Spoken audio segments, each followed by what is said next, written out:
जी मेरा नाम मोहम्मद लियाकत है। सर्दी च काम करते सी। मैं 6-7 महीने हो गए ने बुखार चढ़िया तो लत्था ही नहीं। इलाज करा कोई नहीं, ना कोई पैसा ना देना ना लानी ना देनी।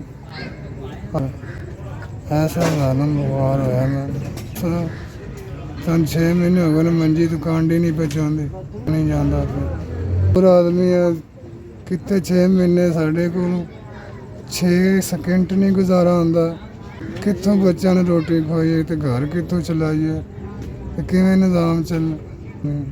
जो मैं दिहाड़ी करता था ना उन्होंने मैं 700-800 की दिहाड़ी ला के वापस घर आना।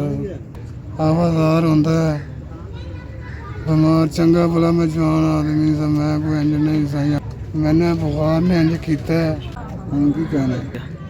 5000 रुपये अल्लाह पाक दिहाड़ी जिंदगी करे, सदा आबाद रहो, खुश रहो, सदा हसदे वसदे रहो। मेरी 5000 की मदद की, मेरे को 5000 तक पहुँच गई है। अल्लाह ताला दिन खुश रखे, अल्लाह ताला दिन खुश आबाद रखे, सदा वसदे रहो।